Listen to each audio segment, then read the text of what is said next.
This presentation is about using neural networks to forecast mortality rates. The aim is to assess the forecasting performance of two different neural network structures, a recurrent neural network with a long short-term memory architecture and a convolutional neural network against the classical Lee-Carter model, which is a non-deep learning benchmark model.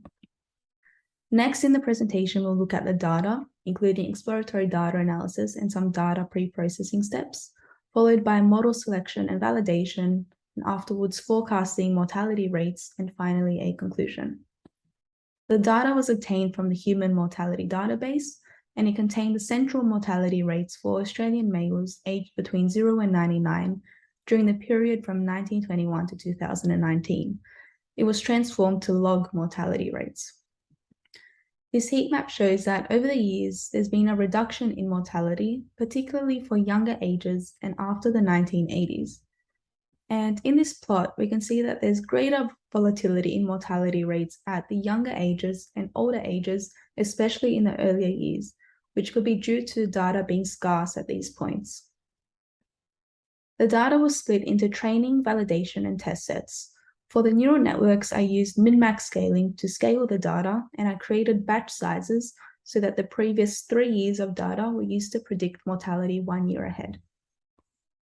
The Lee-Carter model was the non-deep learning baseline model, and it models the logarithm of the mortality rates according to this formula, where the estimate for AX is the average of the log mortality rates. BX and KT are estimated using singular value decomposition, and in order to forecast the time series KT into the validation set, I used an ARIMA process and ran a parameter search over P, D, and Q to minimize the mean squared error on the validation set. Doing this, I found that an ARIMA 323 model was the optimal model, and more details about ARIMA models can be found in this book by Chen. Here are the estimates for the parameters in the Lee-Carter model. Next, I fit a recurrent neural network with a long short-term memory architecture. Recurrent neural networks are dynamic and iterative in nature, which we can see in this formula where the output Y not only depends on the input X, but also on the previous output Y. And here W and B are the weights and biases respectively, and psi is the activation function. LSTM layers especially are capable of learning long-term dependencies in the data, which makes them applicable for things such as mortality modeling. These authors, Bravo, Richmond, and Woothridge, all found that an LSTM architecture outperformed their non-deep learning benchmark model for mortality modeling. I used hyperparameter tuning with Bayesian optimization on the number of hidden layers, number of neurons, the dropout rate, and the learning rate, and I found that this was the optimal model. Next, I fit a CNN architecture, which may have the advantage of leveraging local relationships in the input data, but it fails to preserve the order of time series through the pooling layer, unlike RNNs.